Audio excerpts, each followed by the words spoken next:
They told you to chase it, to grind, to hustle, to sacrifice. They told you abundance was out there, in the doing, in the climbing, in the proving. But they never told you the secret. That abundance was never outside of you. It was hidden in plain sight, buried not in gold, but in your being. This is the law behind the law, the current behind the current, the hidden law of abundance. And once you feel it, the outer world has no choice but to obey. Introduction. This is not a manual. This is not motivation. This is remembrance. Abundance isn't earned. It isn't chased. It is unlocked from within. You've been walking a path shaped by effort, but there is another road, a quieter one, a path of resonance, not resistance, of energy, not exhaustion. This audiobook is your return to that path. In this audiobook, we will peel back the veil on what abundance truly is, not as the world defines it, but as the soul remembers it.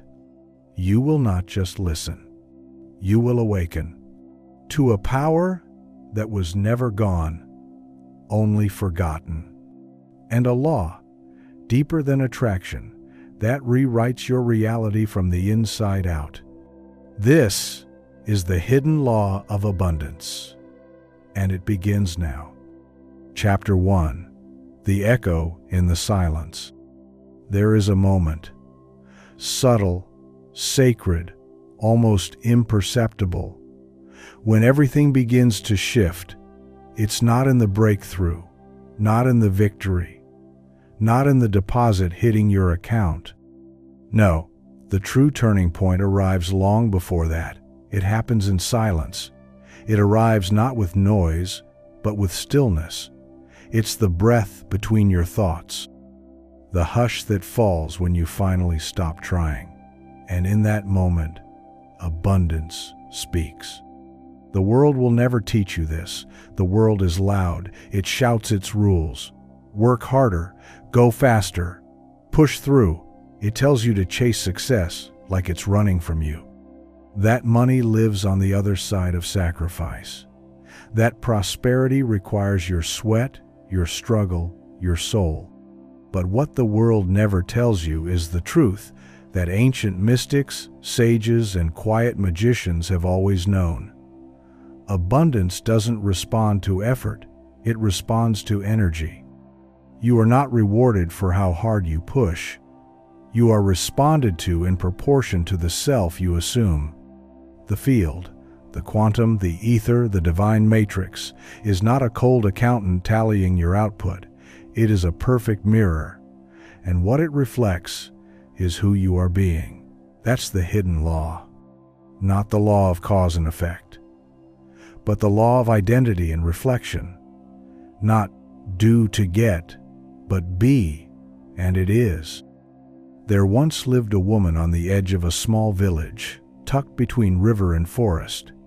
She had no riches, no property, no claim to inheritance. Yet people came from far away to visit her. They brought her food, gifts, letters, but not because she asked, not because she begged. They came for one reason, her presence. Around her, time seemed to slow. Thoughts became clearer. Hearts softened. Wounds they didn't even know they carried began to dissolve. One day, a traveler, skeptical and worn from the city, asked her directly, "What do you do that makes them all come?" She looked up from her tea, smiled gently, and said, "I stopped chasing. I started listening, and then abundance heard me." This is the echo, the resonance beneath her silence. You see, abundance is not a destination. It is not something you go out and gather. It is something that flows to those who remember how to receive. The woman had done nothing, but she had become everything. Her assumption was subtle but unwavering. I am enough. This moment is enough. I lack nothing. And in that fullness, life must return the same. You've been taught to speak your affirmations out loud, to chant them like spells, but the quantum doesn't respond to your words, it responds to your state. If you say, "I am wealthy," but feel like a beggar, the universe listens to your vibration, not your voice.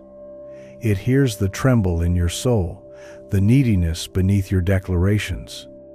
And it mirrors that, not your wish, but your worry. So the question becomes, who are you in the silence?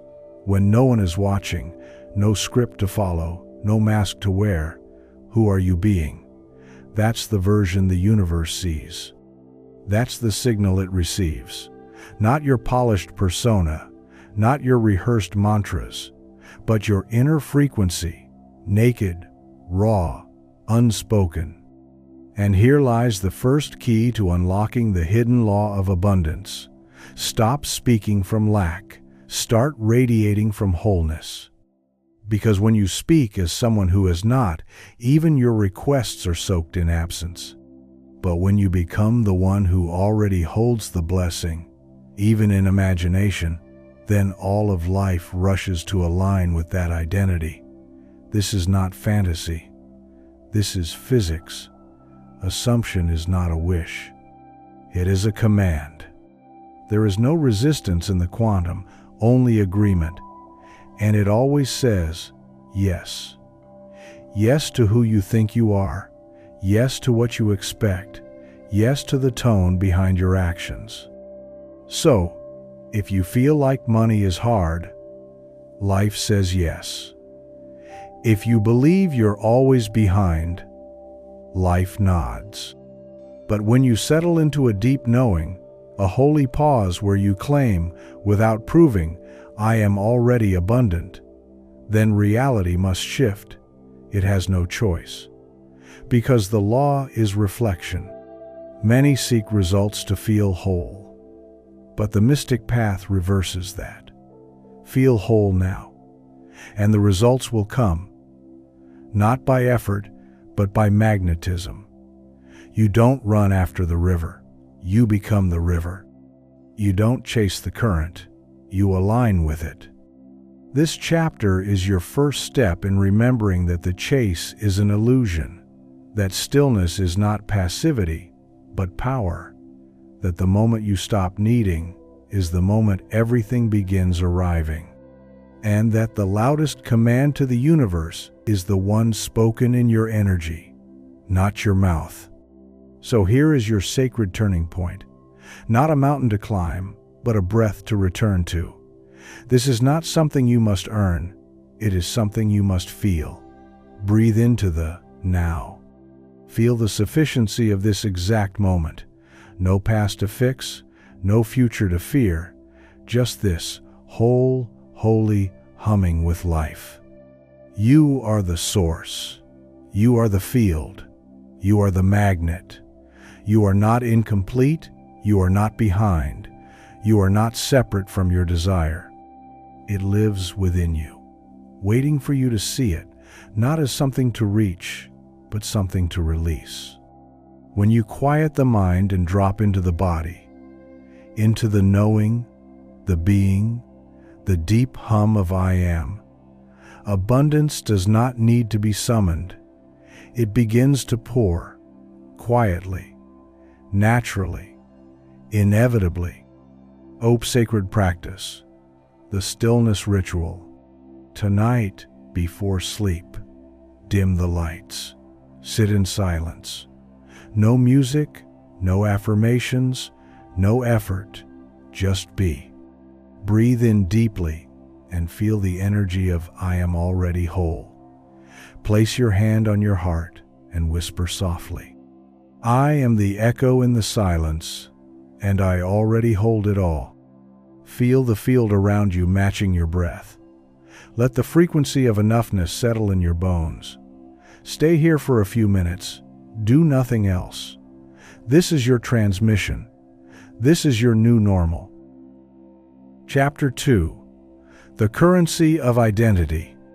Abundance is not something you possess. It is someone you become. The world will hand you 100 strategies, 1,000 methods, 10,000 steps to try. But none of them work if you remain the same person inside. You cannot outrun your own vibration. You cannot attract wealth with a consciousness anchored in lack. You cannot wear the skin of a millionaire while carrying the wounds of a beggar. And this is where most people suffer, not from the world outside, but from the identity they refuse to release within. You see, the hidden law of abundance is not a path of accumulation. It is a path of assumption, not of effort, but of embodiment. What you experience externally is nothing more than the shadow of who you believe yourself to be. Reality is loyal, faithful, unwavering in its devotion to your self-concept. It does not give you what you want. It gives you what you are. The question isn't, how can I get more? It's, who am I becoming? Pause and feel that, because this is the shift. When you were a child, you didn't worry about how to be loved.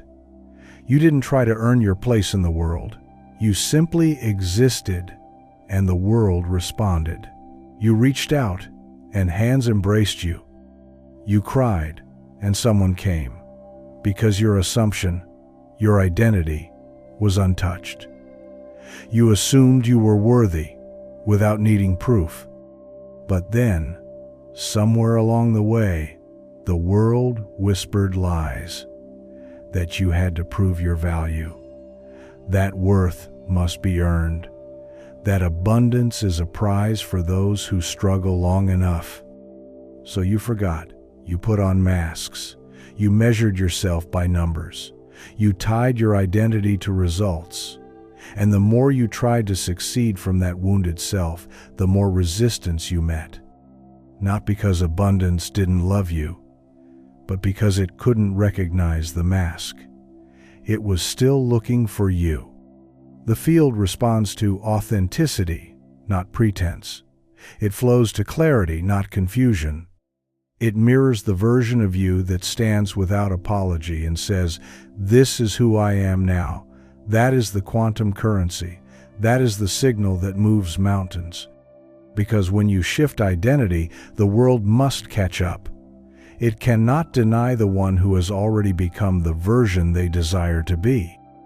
Let me tell you a story.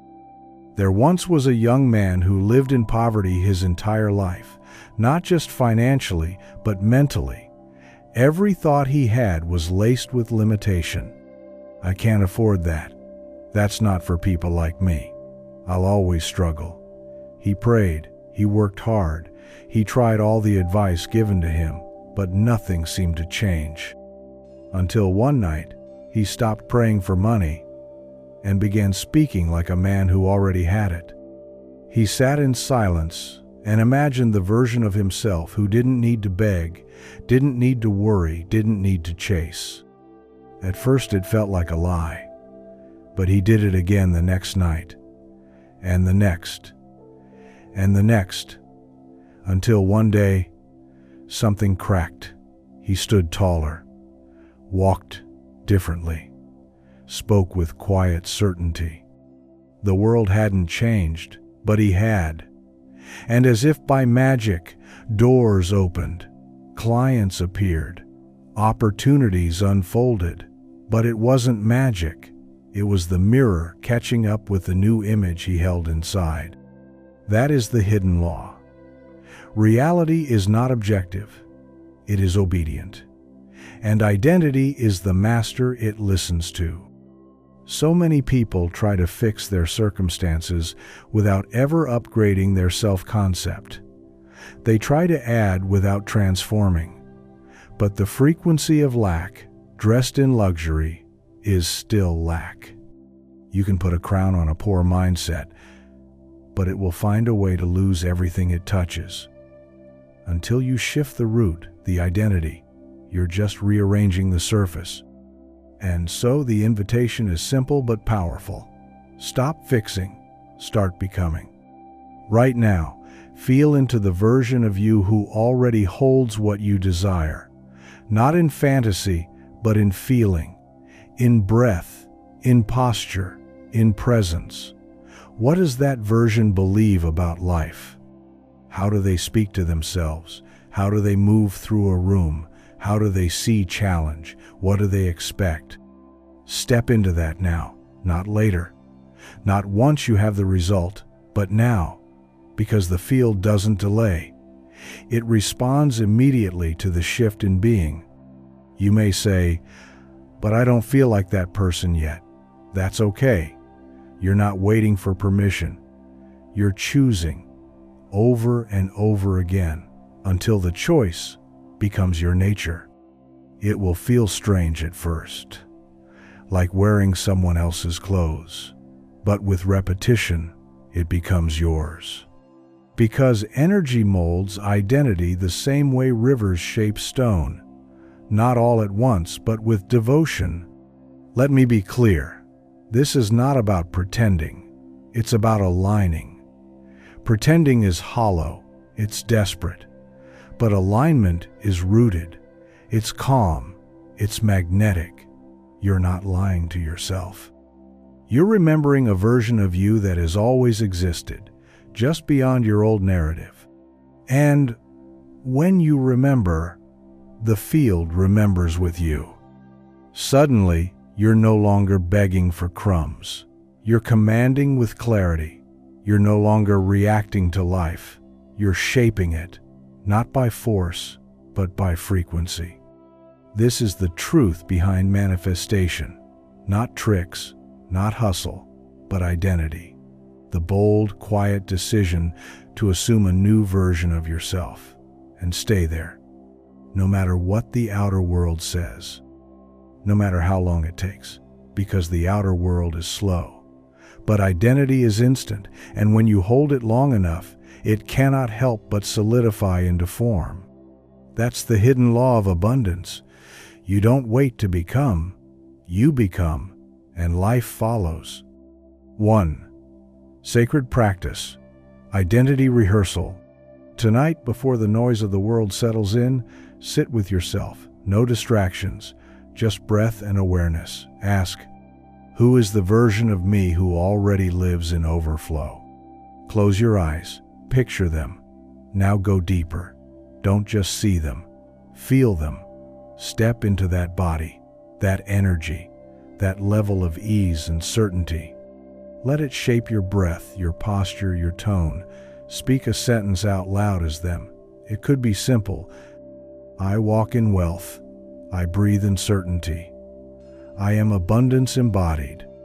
Then open your eyes and carry that version of you into the next hour, into the next day, until you no longer remember who you were pretending to be. Chapter 3. The mirror always returns the face. There comes a time in the spiritual journey when you stop wondering if the universe works and begin asking how you're using it. You realize it's not a question of whether the law is real. It is. It's always on, always listening, always reflecting. The real question is, what is it reflecting back to you? The universe is not a selective giver. It doesn't play favorites. It doesn't bless some and curse others. It simply mirrors. With flawless accuracy and divine neutrality, it reflects the vibration, the expectation, and the self-concept you carry. Not the one you wish for, but the one you walk in. This is the next layer of the hidden law. The sacred understanding that reality is not happening to you, it is echoing you. Not from the level of your surface thoughts, but from the deeper current of who you assume yourself to be. If you look around and see scarcity, struggle, or delay, it's not because the universe is broken.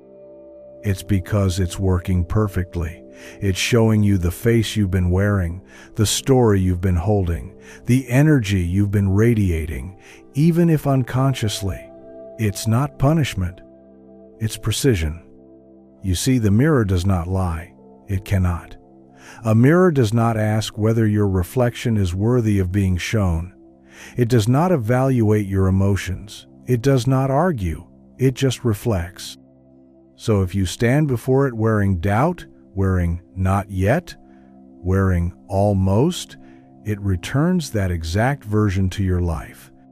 But when you stand in the mirror of life wearing truth, pure, unshakable truth, then the mirror responds with the same certainty. And truth in this context is not a fact, it is a frequency, a resonance, a declaration of being so deeply embodied, the world must reshape itself to accommodate it. There once lived an artist who painted not what he saw, but what he believed. His canvas was not a reproduction of the world, but a projection of his inner vision. Don't you want to make it more realistic? People would ask. I am, he'd reply, just not your reality, mine. And over time, something remarkable happened. The village began to shift. Places he had painted as abundant began to prosper. People he had portrayed as powerful stepped into leadership. It was as if his inner world had spilled into the outer one. But the truth is, he wasn't painting the future. He was painting the mirror, and the mirror obeyed. That's how reality works. It is fluid, responsive, obedient to the one who dares to believe their inner vision over the outer noise. The world outside you is a screen, not a source. It is not the origin of your life. It is the expression of your alignment. And that alignment begins with assumption, not as a mental trick, but as a soul knowing. So the question you must now live with is this: what do I believe the mirror must show me? Not what do I hope for, not what do I wish was true, but what do I expect, deep down, in the silence, when no one's watching? Because that is what returns, that is what takes form, that is what echoes back. If you walk through life saying, I'm trying to be wealthy, the mirror shows someone trying. If you say, I'm working hard towards success, the mirror shows hard work without success. If you think, I'm not there yet, the mirror says, as you wish. But if you wake up in the morning and breathe into a self that is not becoming, but already being, then reality must comply, because it is law, not superstition, not hope, law. This is the most empowering truth and the most confronting one, because it means there is no one to blame, no one to fix, only yourself to re-become. It means that the patterns you see repeating in your life are not mistakes, they are mirrors, reflecting not what you desire but what you dwell in. And to change the reflection, you must change the face you bring to it. You must stop begging the mirror to show you something different while still wearing the same emotional mask. Imagine a person staring into a mirror with a frown, saying, I'll smile when the reflection changes. That's how most of the world lives, waiting for the reflection to give them permission to change the face. But the mirror cannot go first, and neither can life. You must shift before the evidence arrives. You must believe before the reason shows up. You must choose the new face now. And then the mirror must obey. This is why assumption is so powerful. Not because it manipulates the world, but because it tells the mirror, this is who I am now. And once that declaration becomes steady, emotionally, energetically, unconsciously, the mirror aligns. Not because you forced it, but because you finally became congruent. The hidden law of abundance is a law of congruence. The inner must match the outer, not the other way around. And the more you try to rearrange circumstances without shifting your self-concept, the more resistance you will feel. The more the mirror will seem stuck. But it's not stuck. It's just faithful, waiting for you to give it a new face to return. So pause now, breathe, and ask yourself, what reflection have I been living inside of? What thoughts have I allowed to root so deeply they now bloom as reality? What assumptions have I carried for so long they became invisible, and yet shape everything? Be gentle. This isn't about guilt. This is about clarity, about coming back to the still point within you where all change begins, not with effort, but with vision, not with fixing, but with seeing. You are not waiting for the world to agree with you. You are becoming the one who already agrees with their own truth. And the moment you do, the mirror shifts, the people shift, the results shift. Not by manipulation, but by mirror law. So walk today not as someone seeking proof, but as someone becoming proof. Walk as the embodied echo of the life you already hold in consciousness. And the mirror, in its devotion, will return that image in ways you could never have planned. Unexpected, precise, divine. Because the field doesn't miss, and the mirror never forgets. Sacred practice. Mirror declaration. Stand before a mirror today, not as a ritual, as a reintroduction. Look into your own eyes, not with critique, but with conviction. Say aloud, I am the face abundance returns to. Don't rush. Don't speak it from your throat. Speak it from your soul. Let the energy of that truth settle in your gaze. Watch yourself until you believe you, not with force, but with gentle certainty. Then walk away and act like the mirror already agreed, because it has. Chapter 4. The frequency beneath the form. There is a law more ancient than gold, more precise than mathematics, more loyal than the rising sun. It is the law that governs all creation, not with punishment or reward, but with resonance. This law does not ask who you are. It does not judge your past. It simply listens to your frequency, to the vibration you carry, the tone of your being, the atmosphere of your expectation. You do not speak to the universe with your mouth. You speak to it with your energy, and energy never lies. You've been taught that results come from doing, from hustling, from positioning yourself strategically in the right place, at the right time, with the right people. And while action has its place, it is secondary. The primary mover of reality is not action, it is assumption. It is the internal climate you carry into every conversation, every room, every opportunity. Because it is that climate that speaks first. Before you say a word, your energy has already entered. Before you write the post, the vibration behind it has already been broadcast. And before the money arrives, the frequency that invites it or repels it has already cast its vote. So understand this now. Form follows frequency. The outer must match the inner. The visible must obey the invisible. This is the hidden law. This is the secret current beneath every manifestation. If your inner world is infused with doubt, lack, and not yet, then no amount of action can override that signal, because your life is not responding to what you want. It is responding to what you are, in vibration. Let me tell you a story. There once lived a farmer known not for the size of his harvest, but for the abundance of his soil. Neighboring fields struggled. Their owners would rush each season, throwing more seeds, investing in expensive equipment, hiring more hands, but still, their yield was poor.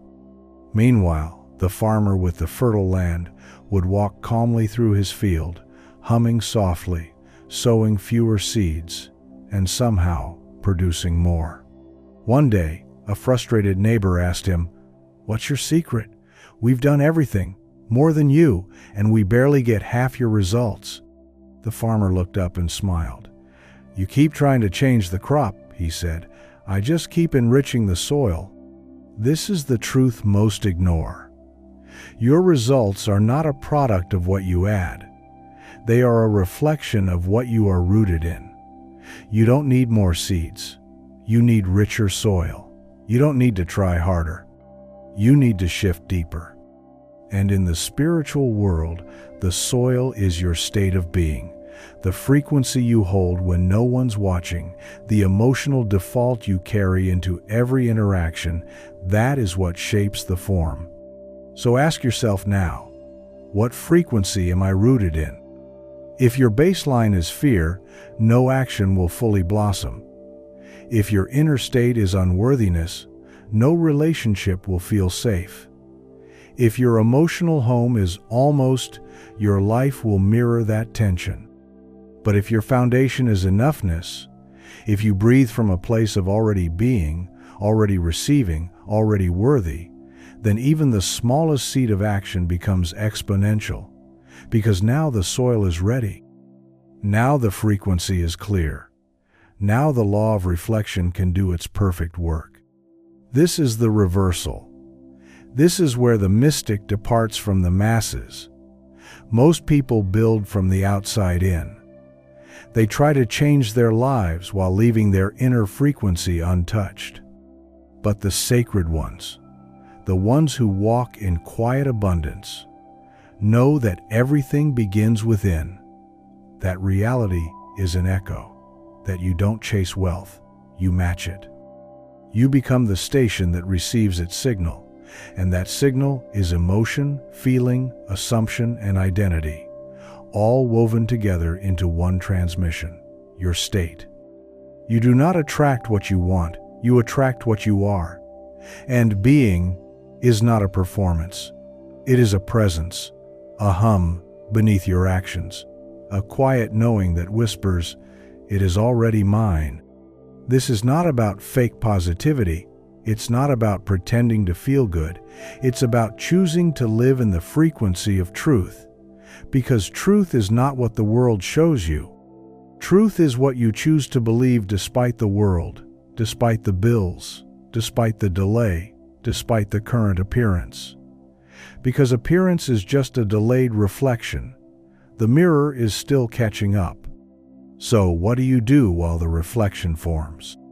You maintain the frequency. You tune it like an instrument.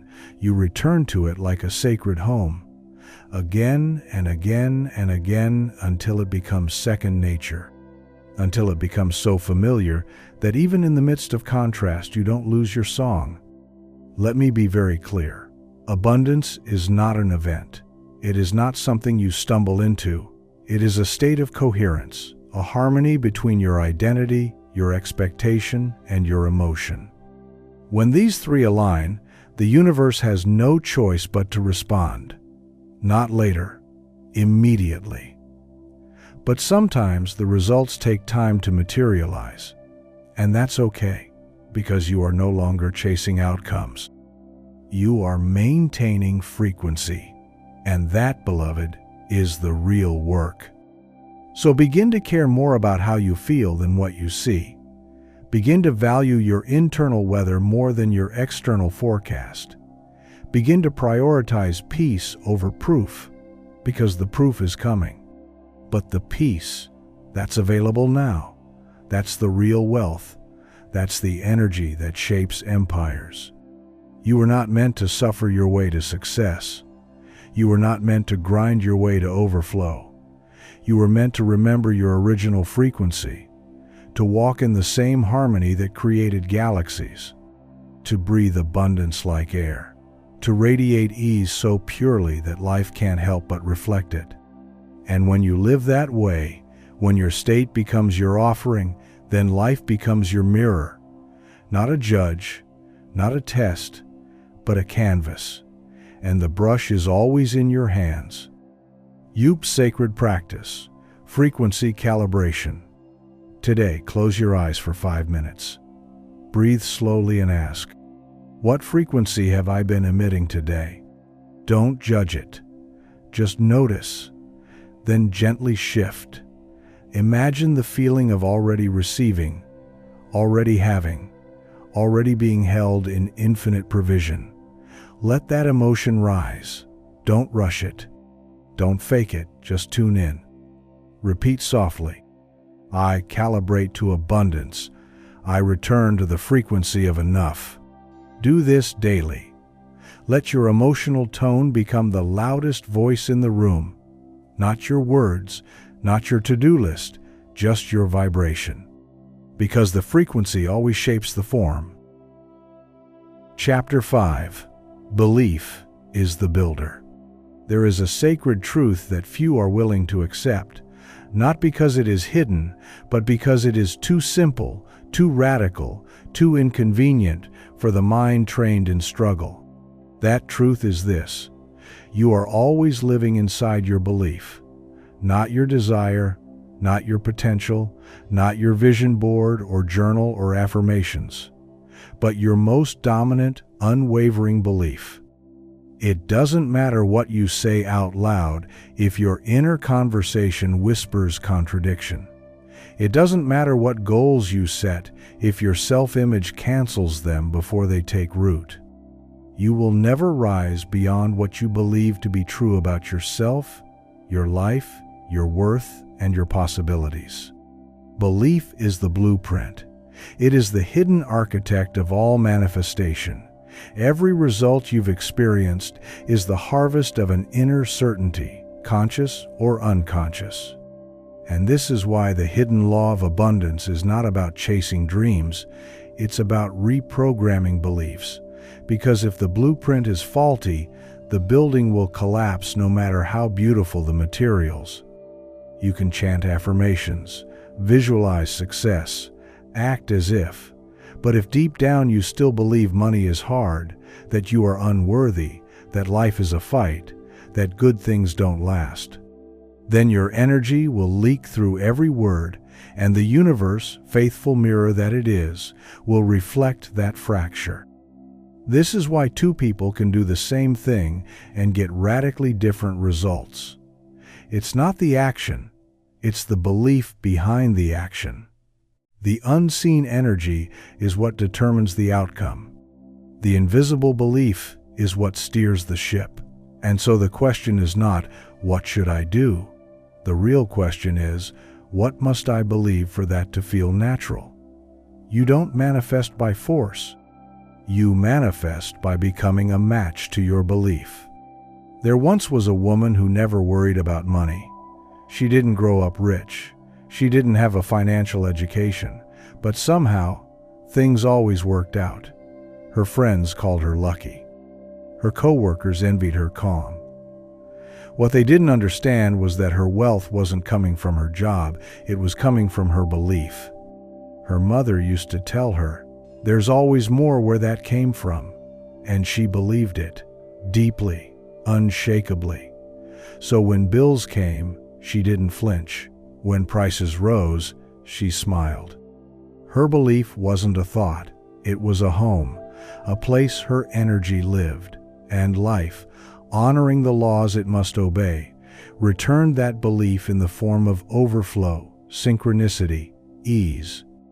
Meanwhile, another man earned 3 times as much, but lived in constant fear, always budgeting, always preparing for loss, always suspicious that it might disappear. And despite his income, abundance never stayed.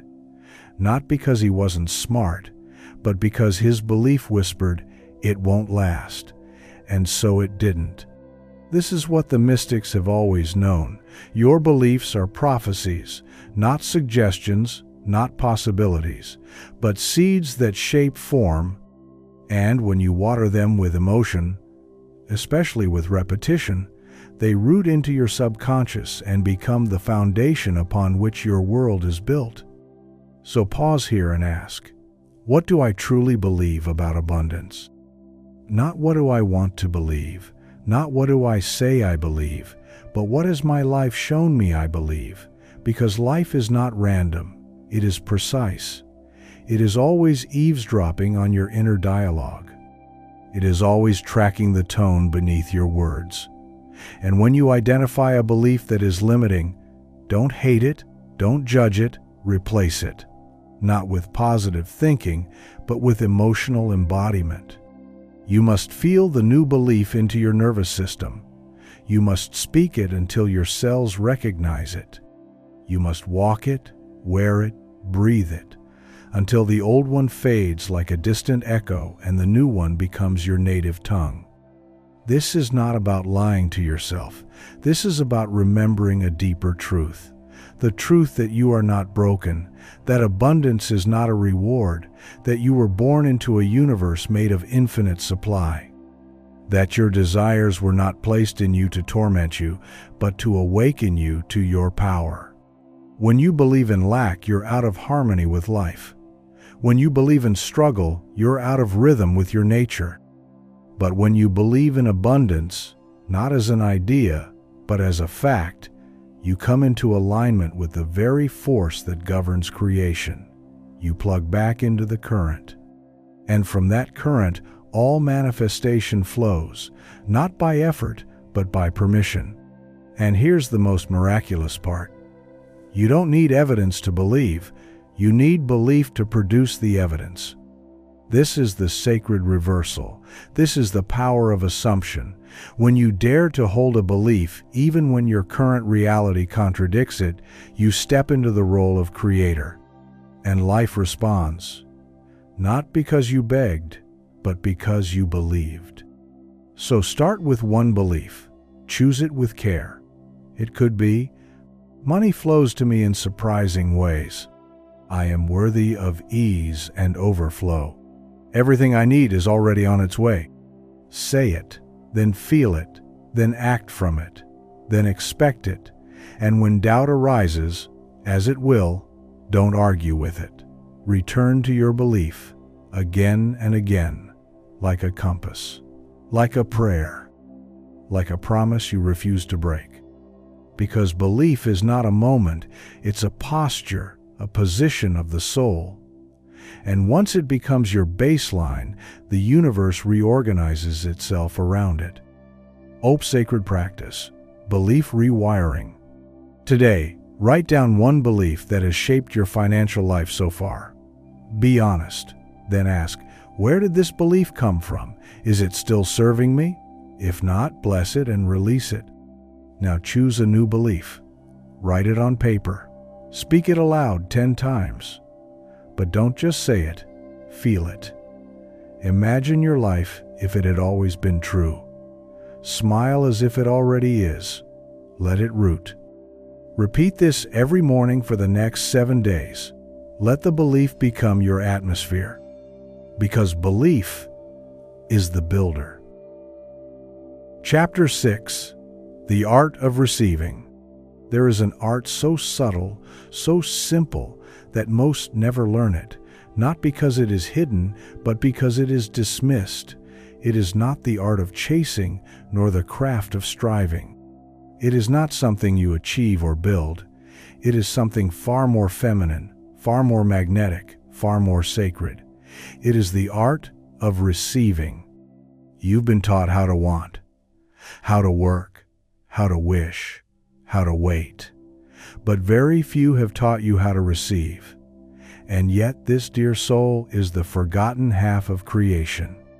This is where the dream lands, where the prayer is fulfilled, where the invisible becomes visible, not because you forced it, but because you made room for it. Receiving is not passive, it is powerful. It is not doing nothing, it is doing from knowing. It is allowing the answered prayer to flow into your field without resistance. Abundance does not rush, it arrives. Like sunrise, like spring, like breath. It does not knock twice. It enters the space that has been prepared.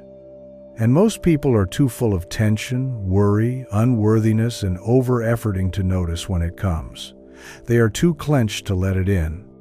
They are shouting so loud with desperation that they cannot hear the whisper of grace. So listen closely.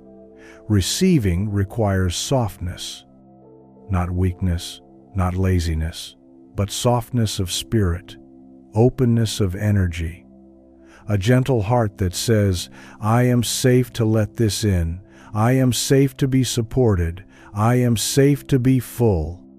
This is difficult for those who were taught that value must be earned, that love must be chased, that worthiness comes after achievement. But in truth, nothing flows to the closed. Nothing enters a space already occupied by fear. And the tragedy is not that people lack abundance. The tragedy is that they resist it at the moment it arrives. They reject it with thoughts of unworthiness. They sabotage it with fear. They argue against it with doubt. They close the gate just as the blessing reaches the door. Let me tell you a story. There once was a woman who prayed every day for provision. She lit candles, spoke affirmations, visualized her dream life. And one day, an unexpected opportunity came. A mentor offered her help. A friend gave her money. A stranger complimented her gift. But she waved it off. "I couldn't possibly accept that," she said. "I don't want to be a burden. I don't feel ready. It's not really me." And so the universe, ever faithful, withdrew its hand, not in punishment, but in response to her frequency. She was asking, but she was not receiving. She was wishing, but she was not welcoming. And so life obeyed her dominant vibration, not her spoken desire. This is how most people live. They cry for rain while holding up umbrellas. They long for love while guarding their hearts. They ask for abundance while preparing for disappointment. But abundance is not a trickle that begs to be earned. It is a flood waiting to be received. So pause now and ask yourself, have I made room for what I want? Have I softened enough to let the good in? Or am I still gripping the story that says, not yet, not me, not possible? Receiving is a practice. It is a posture. It is a muscle that must be remembered after lifetimes of pushing. And to begin receiving, you must first decide, I am worthy now, not when I'm better, not when I've achieved more, not when I've healed completely, but now, because the law responds not to your perfection, but to your permission. You must be willing to feel good, to feel safe, to feel full, even when the world tells you to wait, even when your mind tells you it's too soon, because the door to receiving opens from the inside. No one can force it open for you. It is you who must say yes, not with your mouth, but with your energy. So how do you practice receiving? You begin by saying thank you for what has not yet arrived, as if it's already here. You stop questioning the how. You let go of needing to control the timing. You celebrate small manifestations like they are great victories. You allow compliments to land. You allow gifts to be accepted. You stop blocking the current with guilt or modesty. You let yourself be held by the field of infinite supply. Receiving is saying, I trust, I open, I allow. It is dancing before the music plays. It is setting the table before the feast arrives. It is clearing the space in your closet, in your heart, in your life, for the thing you have already claimed.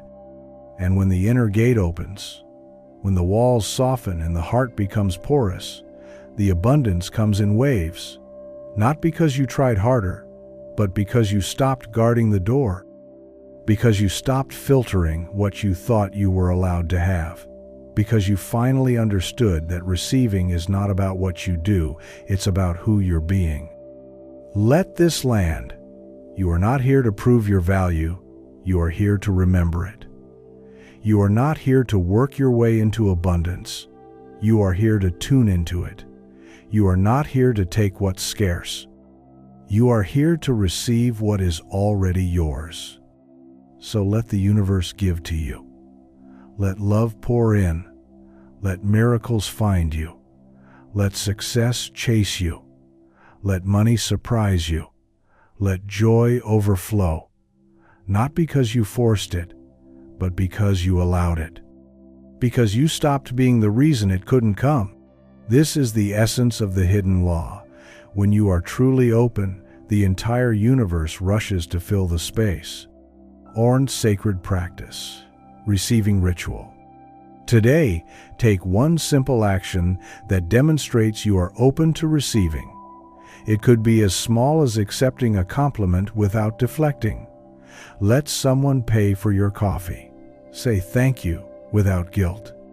Or buy yourself something that represents overflow. Then sit in stillness, place your hands over your heart, and speak aloud. I am safe to receive. I am open to receive. I am worthy to receive. Feel the softness rise. Let the wall fall. And then, just allow. Chapter 7. Trust the timing. Honor the flow. There is a silent rhythm beneath all things.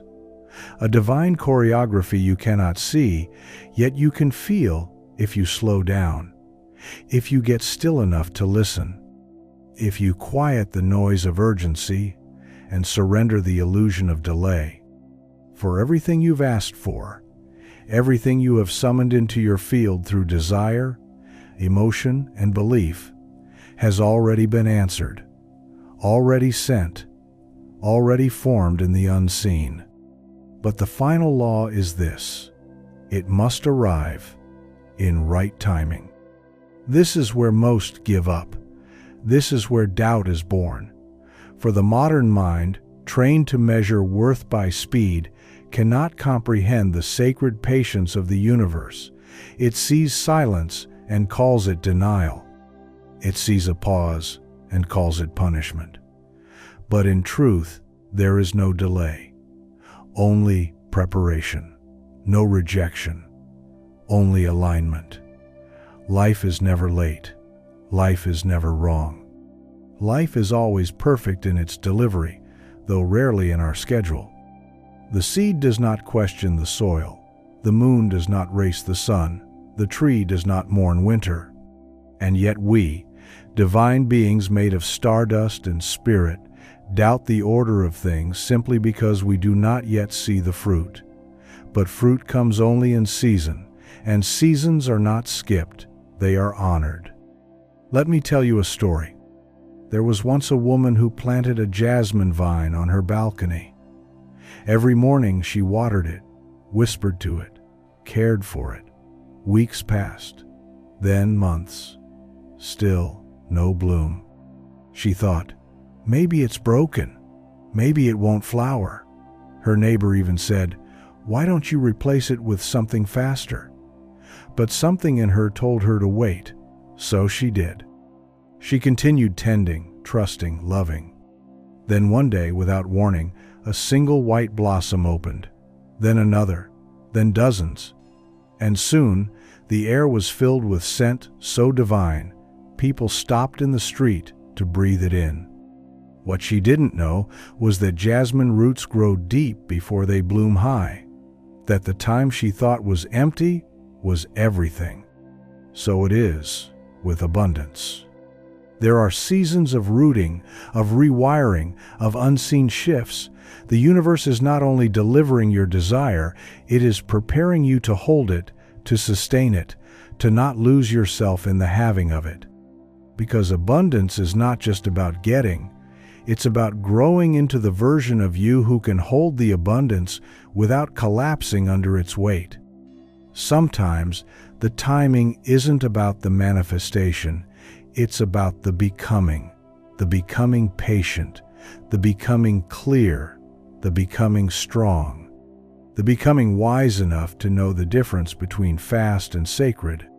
And if you can understand this, if you can trust that the pause is not a punishment but a holy orchestration, you will walk with peace even before the arrival.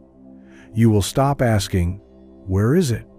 and begin saying, "I know it's on the way." And that vibration, that trust, is what unlocks the next door. But what about urgency? What about when you need money now, when rent is due, when your heart aches in longing?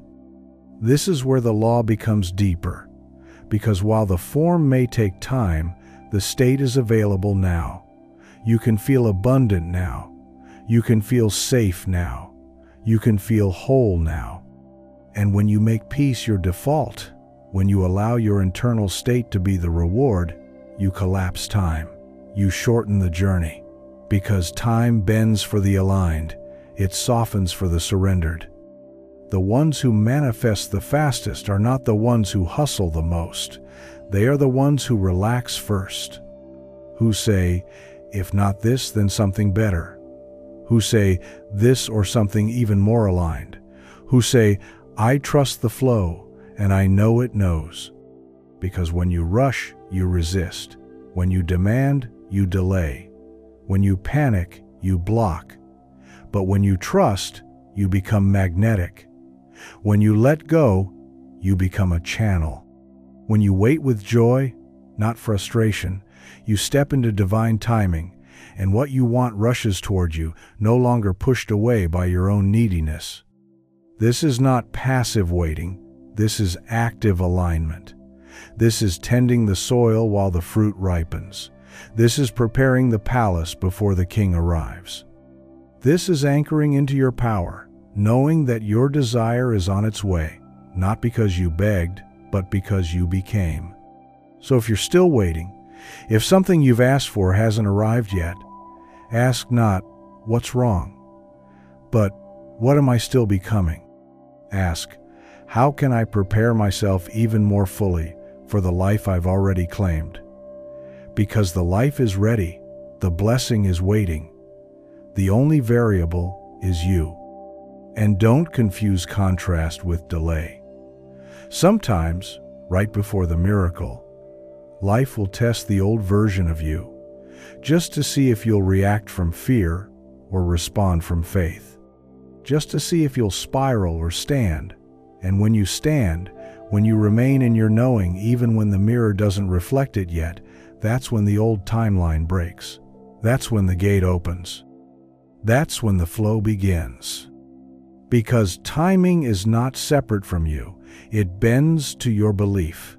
It opens to your peace.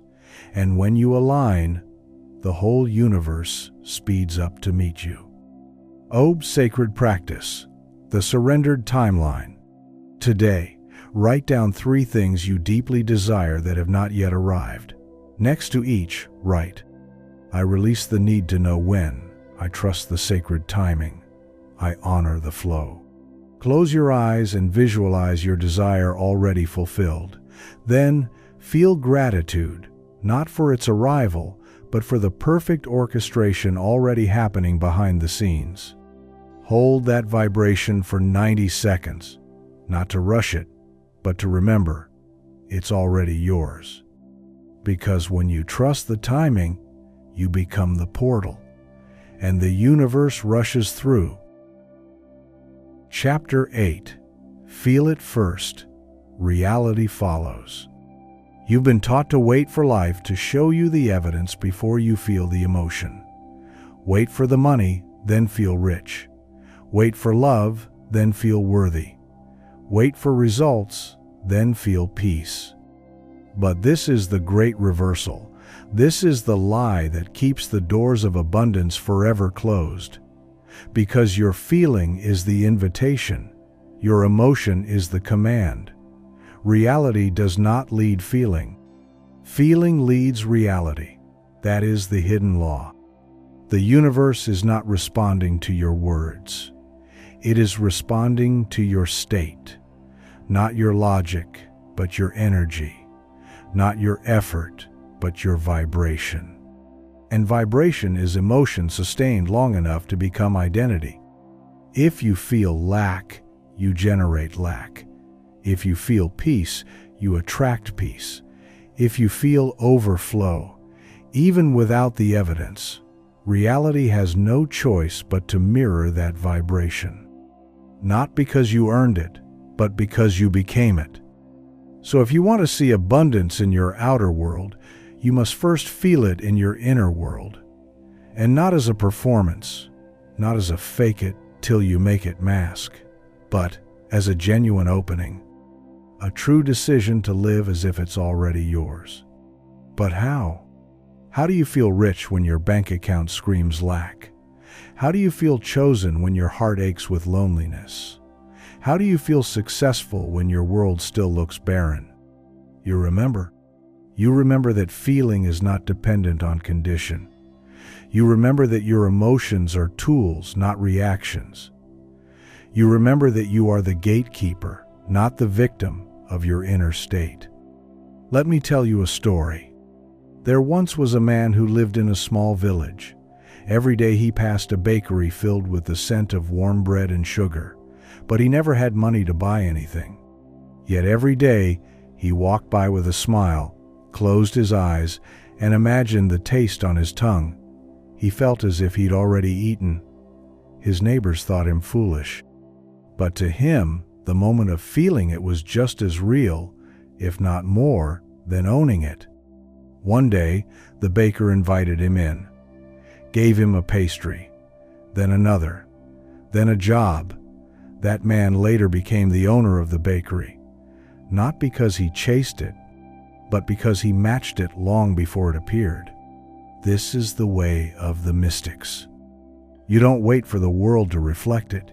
You become it first. You feel the gratitude before the gift. You walk in love before the lover arrives. You feel safe before the bank account proves it.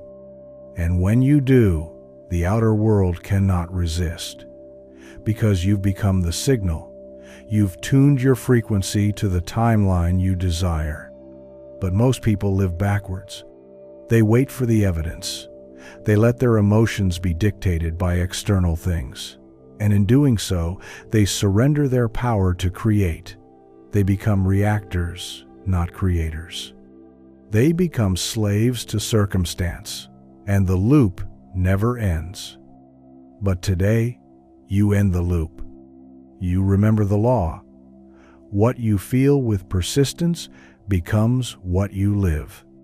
So feel rich now. Feel chosen now. Feel healed now. Feel whole now. Yes, your mind will resist. Yes, the old story will whisper. But look at the facts. But facts follow faith. Reality follows resonance. And if you keep choosing the new feeling despite appearances, the appearances will shift. Not maybe, not someday, but by law. Feeling is the bridge. It connects the invisible to the visible. It converts thought into form. It is the language the universe listens to and answers with fidelity. So, how does it feel to be abundant? Truly, imagine it now. How would you breathe if you were supported? How would you walk if nothing was missing? How would you speak if everything you touched turned to gold? How would you sleep, eat, move, love? This is not pretend, this is creation. Because when you dwell in the feeling, you shift your frequency. And when you shift your frequency, life bends to meet you there. So every morning, before you check your phone, check your frequency, check your state, choose your dominant feeling, then guard it, feed it, tend it like fire. When fear comes, transmute it. When doubt knocks, smile at it. When evidence doesn't match, persist. Because the law does not fail. It waits, it watches, it mirrors, and once the signal is clear, the manifestation appears. So, feel it first. Not as a trick, not as a test, as a truth. Because you are not waiting on reality. Reality is waiting on you. Om Sacred Practice, the emotion generator. Each morning, sit still for 5 minutes. Close your eyes. Choose one state: abundant, loved, safe, joyful. Then imagine the most specific scene that evokes that feeling. Visualize it until you can feel it in your body. Smile. Hold it. Let it grow. Say aloud, I feel the reality of it now. I dwell in the frequency of my desire. I am no longer waiting. I am living it. Do this daily. Don't wait to see the result. Become the result. and the world will follow. Chapter 9. Detach to receive. The power of letting go. There is a sacred paradox at the heart of all creation. What you hold too tightly, you push away, and what you release with trust flows freely to you. This is not spiritual poetry, it is law. A law as real as gravity, yet invisible to the eye. It is the quiet whisper behind all answered prayers, all fulfilled desires. Let go, and know it is done. The grasping mind cannot create miracles. The clenched heart cannot receive grace. Because detachment is not indifference, it is inner certainty. It is the stillness that says, I do not need to control this because I already know it is mine. Most misunderstand this and think detachment means giving up, that letting go means not caring. But that is not the teaching. Detachment means this: you have assumed it fully, and now you release it with peace. This is the final surrender. Not to the world, not to chance, but to the rhythm of divine law, to the mechanics of abundance that respond only to clean, clear, confident energy. And nothing is clearer than faith. Nothing is cleaner than certainty. Imagine a farmer planting seeds. He does not dig them up every hour to see if they've sprouted. He does not scream at the soil, demanding roots appear. He plants, he waters, he trusts, and he lets go, because he knows that what is planted in faith will bloom in season. But the modern mind, conditioned by urgency and fear, clings. It asks, when, where, how? It obsesses. It watches the clock. It checks the mirror. It asks, why hasn't it happened yet? And every time it does, it sends out a new signal, not of belief, but of lack. Not of knowing, but of not having. You cannot trick the universe. It reads your energy, not your effort. It answers your vibration, not your words. And so, detachment becomes the final alignment, the quiet nod that says, I've placed the order. I don't need to chase the waiter. Let me tell you a story. There was a man who desired a new opportunity, a job, a breakthrough, a door to open. He visualized it, affirmed it, prayed for it, and yet, nothing. Every day he looked at his phone, hoping. Every night he refreshed his email, expecting. The tension built. Doubt crept in. His energy became heavy, clouded. One day, in exhaustion, he gave up. Not in despair, but in relief. He said, you know what? I trust. Whatever comes, I'm okay. And that night, he went to sleep in peace for the first time in weeks. The next morning, the call came. The door opened. The offer arrived. Why? Because he finally detached. Not from desire, but from need. He no longer signaled desperation. He signaled knowing. And in knowing, the universe delivers. This is how it works, every time. Desire creates the blueprint. Emotion activates the energy. But detachment, that's the release button. That's the act that says, I believe so deeply in this unseen reality that I no longer need proof. I am the proof. My peace is the evidence. But how do you detach when you want something so badly? You shift your identity. You stop being the one who's waiting and become the one who already has. You move from hoping to knowing, from grasping to being. You treat the desire like it's already fulfilled, and your actions, emotions, and inner dialogue begin to match.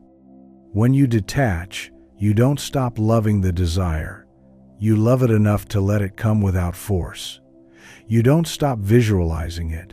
You just stop obsessing over its timeline. You no longer measure your worth by whether it has arrived. You are full before it arrives. And that fullness is the magnet.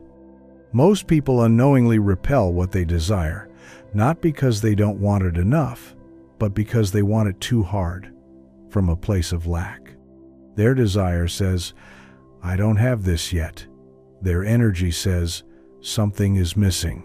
And the law responds faithfully, giving them more of what they are, wanting, not having. But when you become relaxed, when you say, "It's already mine," and let the energy go, you free the path. You stop interrupting the flow with resistance. And suddenly, the very thing you stopped clinging to shows up effortlessly. This is the quiet mastery. This is why so many say, "It came when I least expected it." Not because they stopped wanting it, but because they stopped needing it to feel whole. They stopped strangling the energy with urgency. They became a match, and then a portal, and then a receiver. So today, I ask you, what are you still holding too tightly? Where is the tension in your field? What desires have become anxious weights instead of joyful intentions? Breathe, find them, and now release. Say it aloud. I let go, not because I don't care, but because I trust. I release control. I anchor in faith. I know it is done. And let that be your vibration. Not just today, but every day. Walk as if it's already yours. Speak as if it's already done. And feel the relief that only comes from true surrender. Because the hands that release are the hands that receive. Ord Sacred Practice, the energetic release. Write your top 3 desires on paper. Speak each one aloud as if it has already come true. Then say, "I thank you. I receive you. I release you." Fold the paper and place it somewhere sacred. A box, an altar, a drawer. Don't open it again until you feel called. Trust that what is meant will unfold, and what is yours will not miss you. Feel the peace that follows. Feel the spaciousness. You have not let go of the dream. You have let go of the fear around it. And now it can find you. Chapter 10. Gratitude is the code that unlocks more. There is a hidden chamber in the heart of all abundance. A golden key so simple, so soft, so overlooked, it often goes unnoticed. Yet those who hold it, those who dwell within it, become living magnets for miracles. It is not wealth. It is not action. It is not even desire. It is gratitude, the soul's eternal yes, the frequency that multiplies everything it touches. Gratitude is not a reaction. It is a command. It is not something you give after life gives to you. It is the very state that calls life to give. You do not wait for the blessing to feel grateful. You feel grateful, and the blessings arrive, because in the quantum field, your feeling is the signal, and the universe responds, not to what you want, but to who you are being. To be in gratitude is to say, I already have, I already am, I already receive. And from that place, life echoes back your own vibration with sacred precision. Gratitude is the secret passageway between dimensions, the bridge between what is and what can be. It does not just recognize what exists, it invites more, because what you appreciate, appreciates. But here's the subtle truth. Gratitude must not be mechanical. It must not be shallow, obligatory, a checklist of things you should feel good about. It must be felt, embodied, not just in the mind, but in the marrow, not just spoken, but sung through your state. Because gratitude that is deeply felt becomes a portal. It activates abundance in real time. It says to the universe, this energy, multiply it. This moment, expand it. Let me share a story. A woman once walked through hardship, a season of loss, of financial drought, of emotional aching. She had nothing that looked like abundance. Yet every morning she woke and thanked the sun, thanked her breath, thanked the roof above, though it leaked, thanked the coffee, though it was instant, thanked the silence, though it hurt. Her friends called her naive, but she knew something deeper.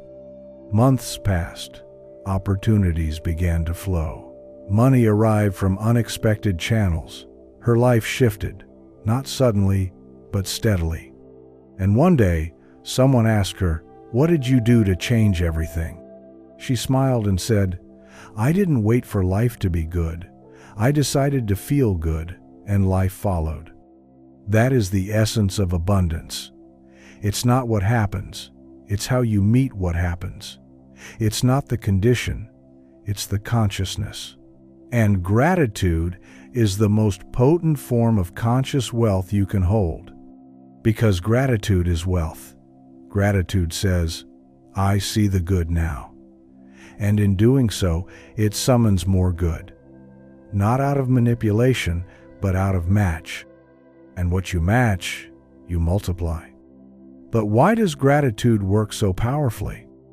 Because it aligns you with sufficiency. It removes the signal of lack. It tells the field, "I already have."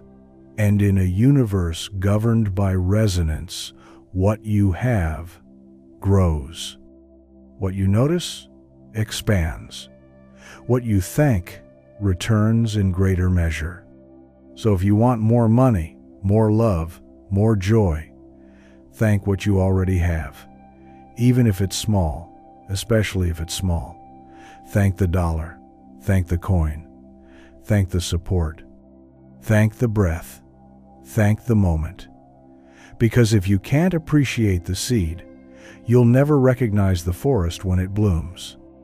Gratitude turns your attention from what's missing to what's present, from what's wrong to what's sacred. And that shift in attention is the shift in vibration. And that shift in vibration is the shift in reality. So many wait to be grateful. They wait for the success, for the manifestation, for the love. And in doing so, they keep it at bay. They say, "I'll be grateful when," and the universe echoes back, "Then you will receive when." But the ones who live in the field of abundance, truly live in it, are the ones who say, "I'm grateful now, in the becoming, in the unfolding, in the not yet." They make the current state enough. They make this moment holy, and that energy is irresistible. That energy pulls the future in. So let us make it practical. Right now, what are you overlooking? What blessings have become invisible because they are routine? The bed you sleep in, the water you drink, the heartbeat that never asks for your thanks, the sunlight on your face, the friend who always shows up, the body that carries you, the sky that never forgets to rise. Look again, because the eyes of abundance see differently. They see what's already here, and in doing so, they unlock what's on the way. You can write affirmations, visualize scenes, recite scripts, but if your energy is thankless, your signal is unclear. If your vibration is rooted in complaint, no amount of technique will override that state. But if your heart is thankful, your life becomes magnetic. Gratitude is the clearest sign that you've let go, that you trust, that you no longer need proof, because peace is your proof. And peace is the portal. So be grateful, not as a performance, but as a path, not to get something, but to realize you already have. Because when you dwell in gratitude, you live in abundance. Yob's sacred practice, the daily overflow.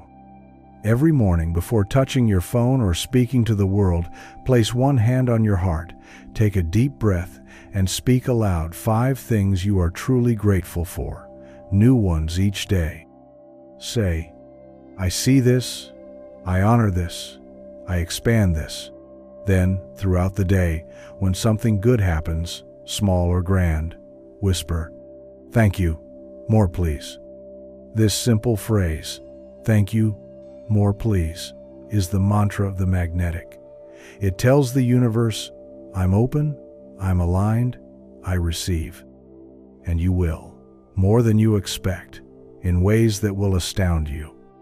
Because gratitude is the secret code of abundance. Chapter 11. The Invisible Currents of Faith. There are forces in this universe that move before you speak, that rise before you act, that answer before you ask. These are the invisible currents of faith, silent, unseen, but more powerful than logic, willpower, or hard effort. If the law of abundance had a breath, a pulse, a song, it would be named faith, not blind belief, not religious obligation, but true living faith, the unshakable knowing that what you desire is already on its way. Faith is not a performance. It is not reciting affirmations with your voice while your energy screams fear. It is not pretending to be confident while your body trembles in doubt. Faith is the quiet river underneath it all. It is the state that says, I can't see it yet, but I know it's real. I can't touch it yet, but I live as if it's mine. Faith is the sacred portal between worlds. The difference between faith and wishing is vibration. Wishing still doubts. It leans on luck. It waits for permission. Faith creates. Faith makes no announcements. It doesn't beg or bargain. It simply decides. And in that decision, the universe bends. But most never cross the bridge of faith. They stop at fear's edge. They hesitate in the hallway between what is and what could be. They ask for signs, then doubt them. They set intentions, then undo them with disbelief. And so they live in loops, not because abundance isn't available, but because they haven't become fully available to it. Faith is not about being fearless. It's about moving even when fear speaks. It's about holding the vibration of certainty even when the evidence looks the same. And when you learn to walk in faith, not as an emergency response, but as a lifestyle, you become a magnet for realities your past self could not imagine. Let me tell you a story. A man once had a dream to open a healing center, a sanctuary where people could rest, remember, and reconnect with their divine nature. But he had no money, no connections, just the vision and the feeling that it had already happened. Each morning, he walked by an empty building and said to himself, "This is mine." He'd imagine the sign, the light through the windows, the sound of sacred music playing inside. His friends laughed. "You can't afford that place," they said. He smiled. "I don't need to afford it. I just need to align with it." For months, nothing changed, but his energy did. He acted as if the center already existed. He studied, he painted a logo, he made space in his life. One day, a stranger walked into his life and said, "I don't know why, but I want to invest in something. Do you have a vision?" That was the beginning. Within 6 months, the doors opened. Not because he forced it, but because faith aligned the way. This is what faith does. It opens timelines your logic cannot reach. It bypasses limitation and plugs you directly into the quantum intelligence that governs all things. When you walk by faith, your only job is alignment. The how becomes handled. The when unfolds in divine perfection. And here's the hidden truth. Faith is not a moment. It is a muscle. It must be exercised, fed, nurtured. Just like a flame, it must be tended before it becomes a fire. You build it by choosing it, over and over, You build it in the delay, in the silence, in the stillness. You build it not when it's easy, but when it looks like nothing is happening. That's when real faith is born. Because faith doesn't need proof to feel peace. Faith doesn't wait for the miracle, it becomes the miracle's home. But how do you hold faith when doubt feels louder? How do you stay in alignment when everything outside says no? You choose again. You stop negotiating with your current reality. You stop asking the world for permission to believe. You stop explaining your vision to people who cannot see. And you return, again and again, to your inner altar. The place where you know what you know, where you feel what you feel, where your future is already written. You become the one who says, I walk by faith, not by sight. I trust what I feel, not what I fear. I follow the invisible currents that carry me into all I've already claimed. Because in the quantum, faith is not a request, it is a command. It is the vibration that says, it is done. And once that signal is sent, life reorganizes, realities rewire. Doors appear where walls once stood. This is not fantasy, it is frequency. So today, I ask you, what would change if you fully believed it was already yours? How would you move if you trusted that every step was guided? Who would you become if you walked as if the timeline was guaranteed? That is who you must be. Now, Yoch sacred practice, the walk of faith. Today, choose one desire that feels far, one vision you've held back from embodying. Then write a letter from your future self who already lives in it. Describe the life, the emotions, the daily rituals, the ease, the overflow, and end the letter with these words. I knew it would come. I never doubted.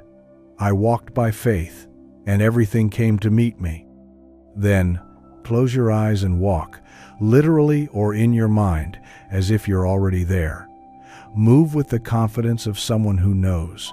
Speak with the certainty of one who remembers. And carry this vibration into the rest of your day. This is the invisible current. You are now flowing with it. Chapter 12. The Stillness That Speaks. Creation in the Quiet. There is a moment between the inhale and the exhale, between the thought and the word, between the desire and the manifestation. It is in this sacred pause that reality rearranges. In this stillness, the seed of abundance grows in the dark before it ever blooms in the light. But in a world addicted to noise, urgency, and motion, few ever find it. Fewer still learn to trust it. Yet the mystics knew. The ancient sages, the prophets, the poets, all spoke of the power of silence, not as absence, but as presence, not as emptiness, but as potential. The stillness is not void, it is the fertile, vibrating womb from which form emerges. It is where your reality takes shape long before your senses catch up. Stillness is not the opposite of creation, it is the source of it. But most are terrified of silence, terrified of doing nothing, of stopping, of letting go of control. They've been taught that effort equals worth, that motion equals progress, that unless you are doing, you are losing. But this is a lie born from separation. The truth is this: abundance responds to alignment, not effort. And alignment is most deeply remembered in stillness. Let me take you there. Close your eyes. Imagine a vast, endless field. No wind, no sound, just space. This is the field of pure potential. The field where all things exist before they exist. This is the place where your next miracle is already blooming beneath the surface. You cannot force it. You cannot rush it. You can only become still enough to feel it. Because creation is a wave, and every wave has a rise and a rest. The inhale must exhale, the action must yield. Even the sun sets to rise again. So why would you, Divine One, believe that constant motion is the path to your becoming? Stillness is not quitting. It is quantum listening. It is not laziness. It is receptivity. It is the moment when the mind becomes quiet enough to hear what the soul already knows. So many try to manifest by pushing, by forcing, by scripting and visualizing and affirming until they are blue in the face. And yes, these practices are powerful, but without stillness, they become noise. Without pause, they become static. The signal is sent, but never received. True manifestation is a dance. It requires rhythm, flow, breath, stillness. Have you ever noticed that the greatest insights arrive when you're doing nothing? In the shower, in the forest, just before sleep? That's not a coincidence, it's law. Because when you become still, you stop resisting. And when you stop resisting, you become available. And when you are available, the universe moves. Stillness is the state of highest magnetism, because it is in stillness that you become the empty cup, the ready canvas, the pure channel. No grasping, no striving, just being. Let me share a story.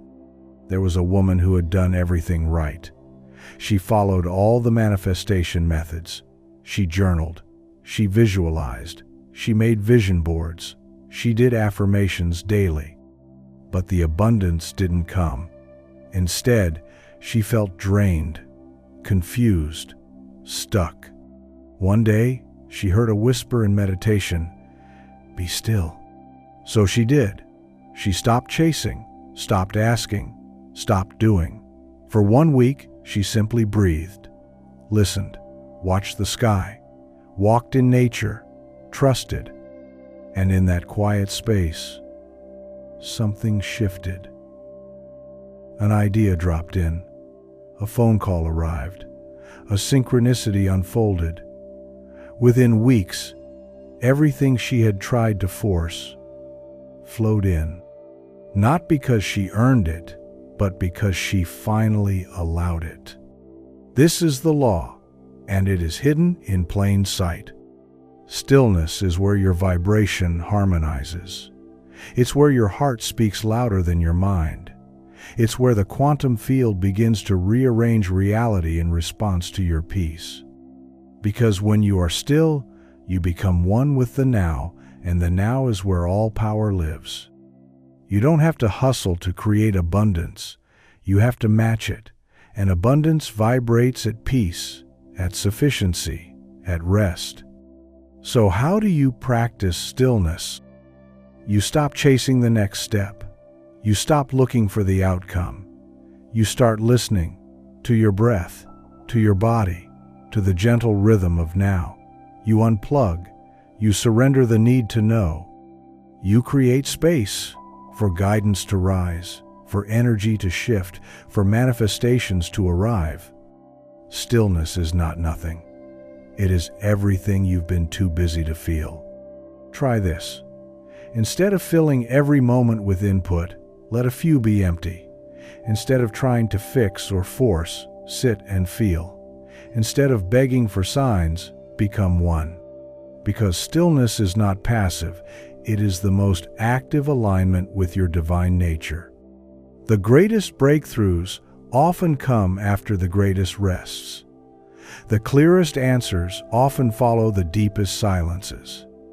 And the most abundant timelines begin in the womb of stillness. So today, I invite you to make space, not just in your schedule, but in your spirit. Not just in your calendar, but in your consciousness. Be still, be open, be wide. And you will see, the universe was always speaking. You were just too loud to hear. Yopes, sacred practice. the quiet window. Set aside 10 minutes today for complete stillness. No music, no guidance, no requests, just you and your breath. Sit with your palms open, eyes closed. Say inwardly, I allow, I receive, I remember. Breathe slowly, let thoughts pass. Feel your body. If emotions rise, let them move.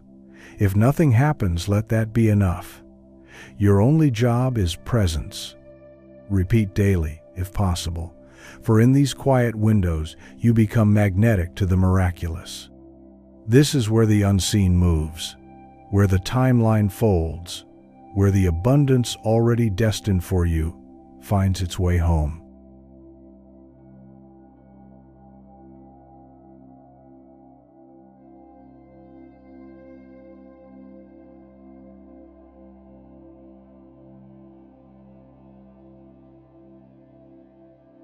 Chapter 13. The Paradox of Surrender. When letting go creates more.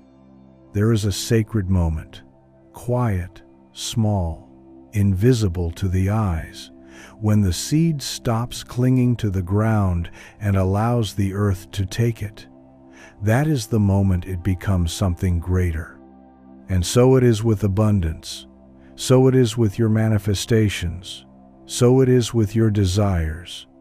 You must let go to allow them to grow. You must release to receive. You must surrender to rise. But what is surrender? It is not giving up. It is not weakness. It is not saying, I guess it won't happen. No, surrender is a deep spiritual intelligence.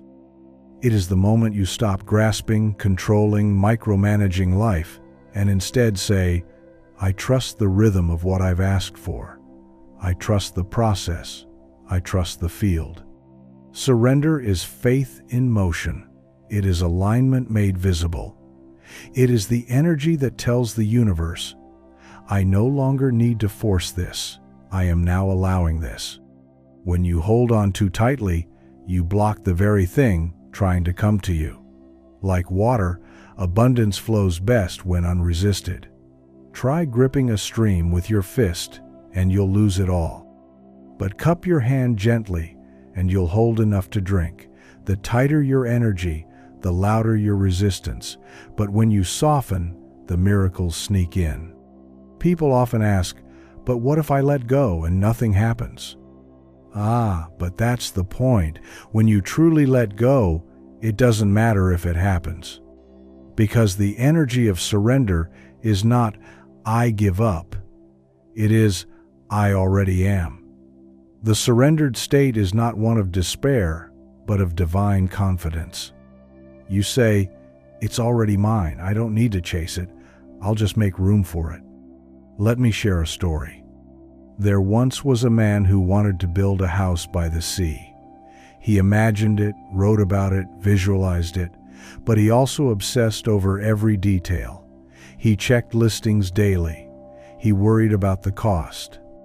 He feared missing the opportunity. He micromanaged the dream. And for years, nothing. One day, tired and weary, he sat by the water and said, I give up. Not because I don't believe in it, but because I'm tired of not trusting it.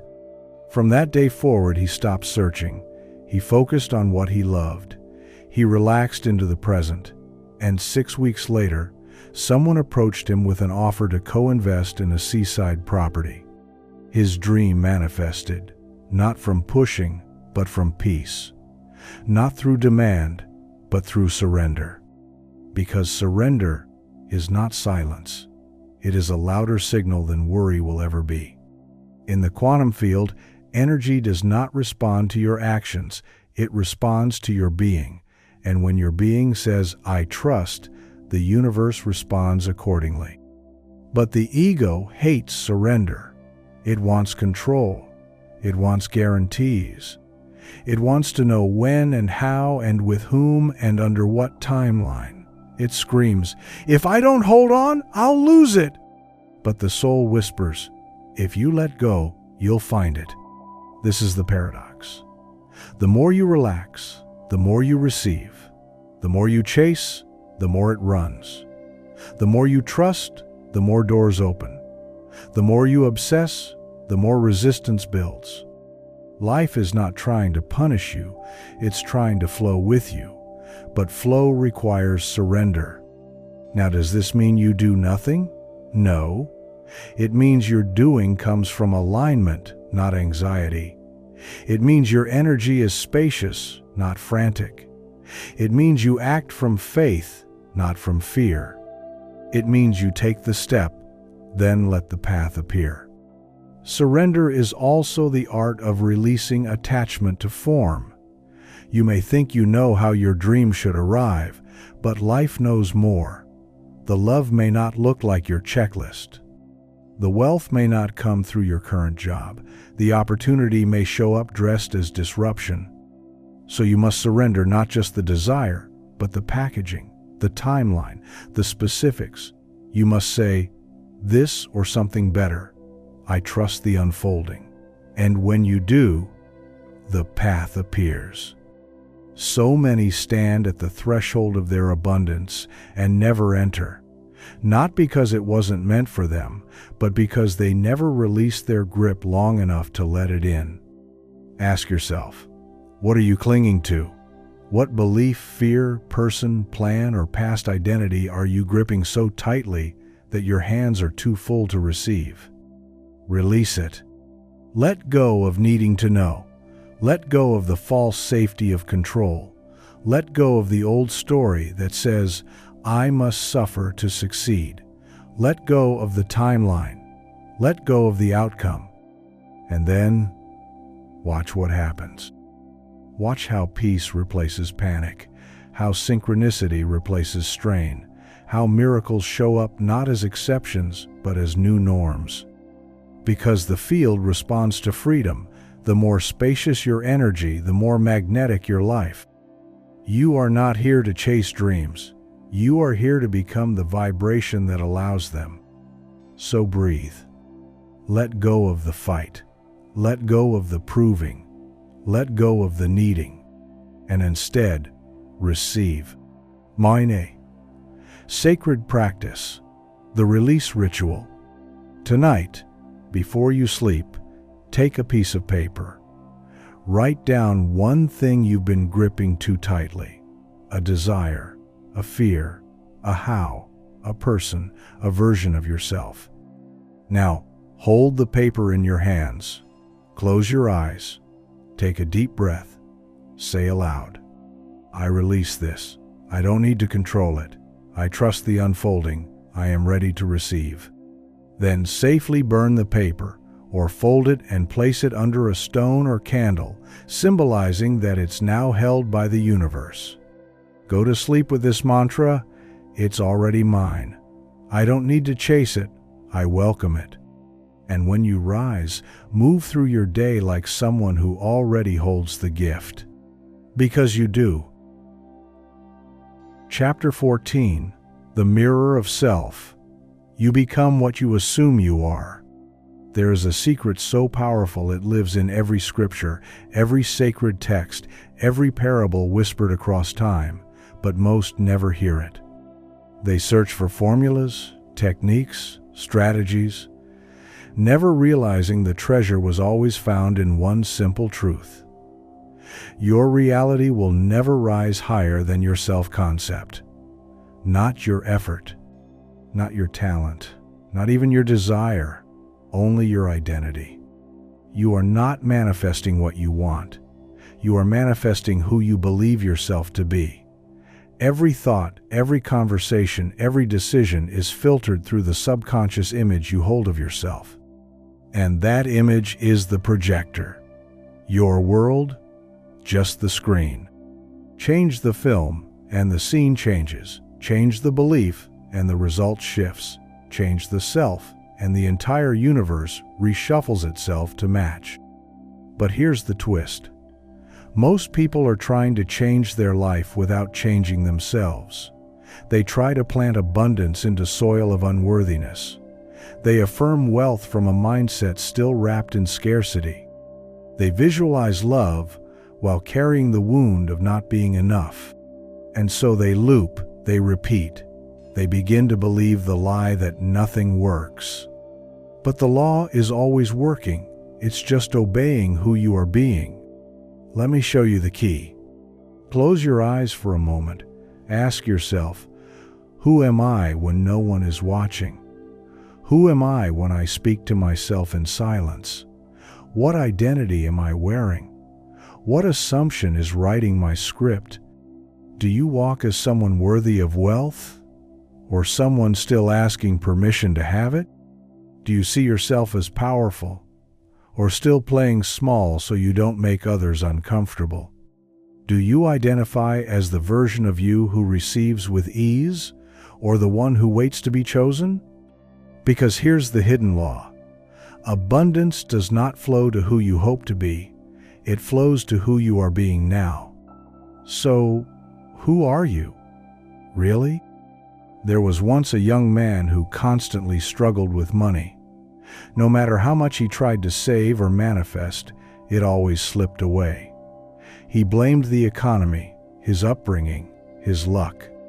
Until one day, he heard a teacher say, "You'll never out-earn your self-image." So he paused, reflected, and realized, deep inside, he still saw himself as the broke child, the burden, the one who had to survive, not thrive. So he made a vow, not just to change his bank balance, but to change his inner self-concept. He began acting like a wealthy man, not through spending, but through belief. He imagined with clarity. He walked with dignity. He shifted his tone, his posture, his expectations. He rewrote his story. And slowly, life reflected it back. Opportunities arrived. Support came. Abundance grew. Not because he did more, but because he became more. He finally aligned with what he was asking for. This is the mirror. It cannot lie. It cannot reflect something you do not embody. So, if you want a new reality, you must upgrade the image behind the glass. But how? First, by becoming aware of your inner narrative. Listen to your inner voice, the one that speaks before you're even conscious of it. What does it say when you receive a compliment? When you imagine success? When you look in the mirror? That voice is not fact.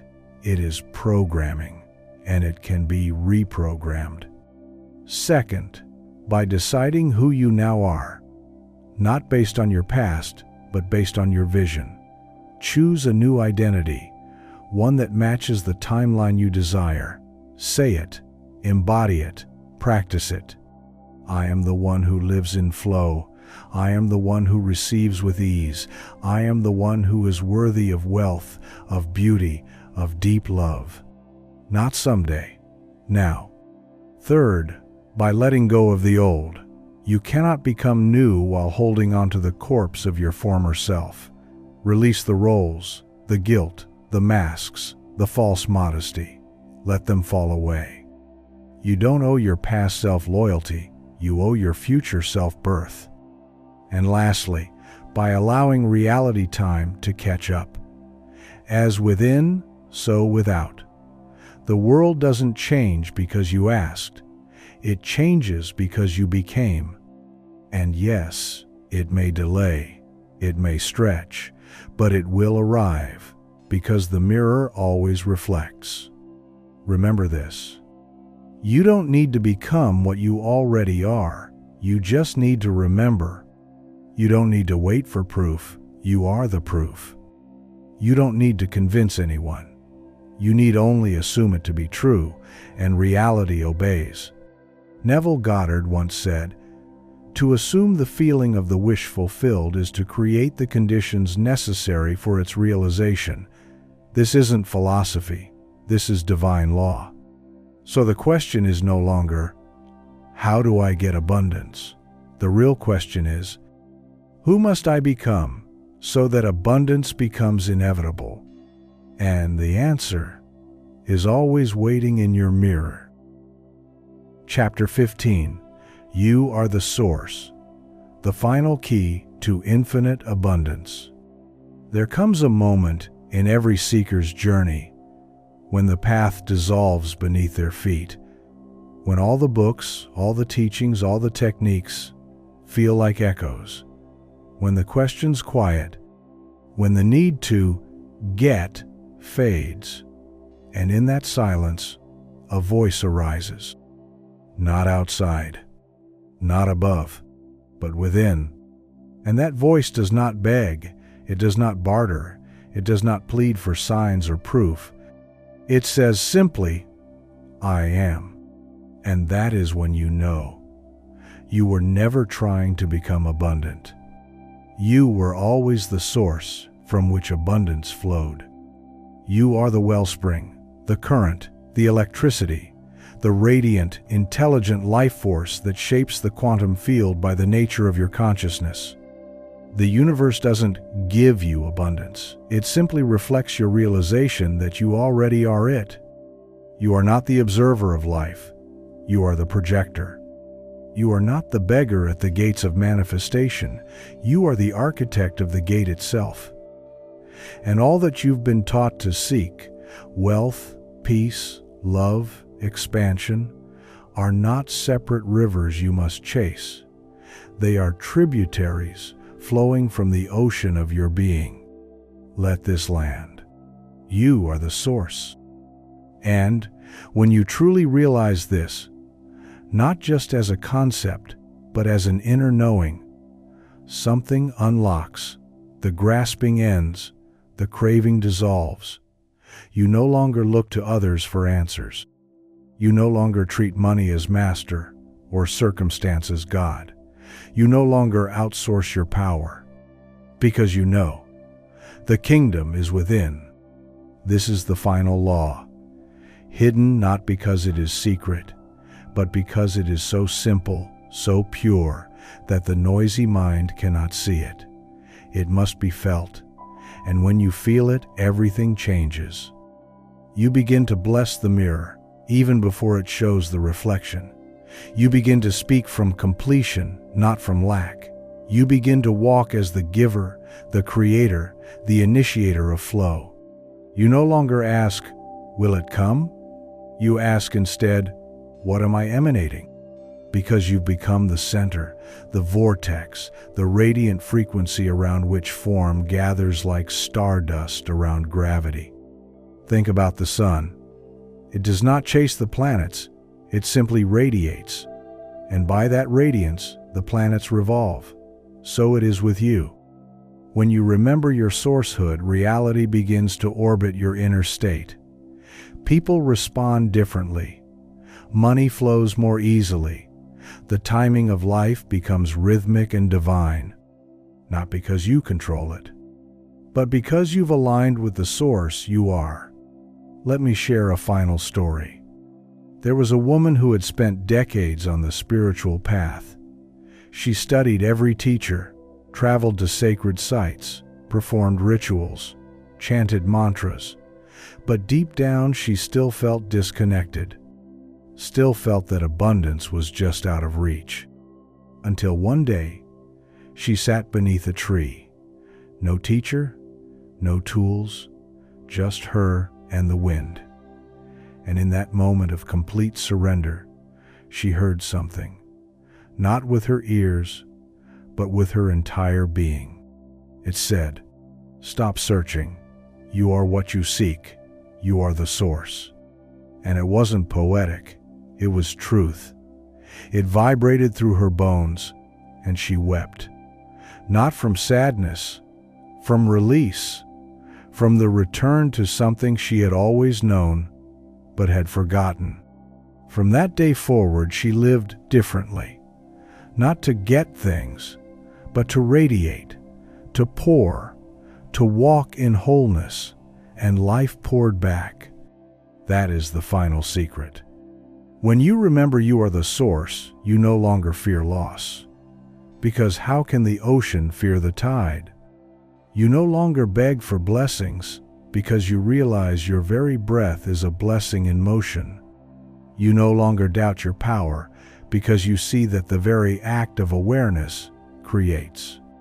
This is not ego. This is not inflation. This is sacred remembrance.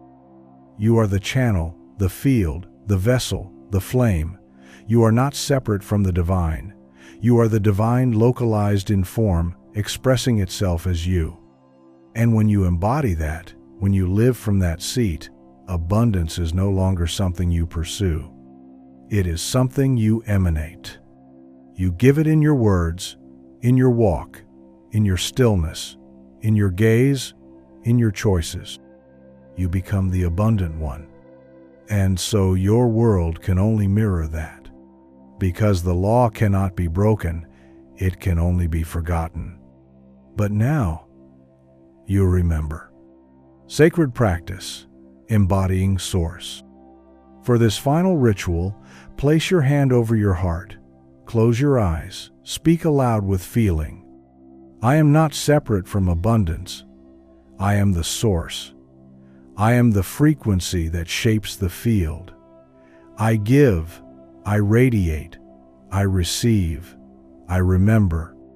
Now visualize a golden light pouring from your chest, like the sun.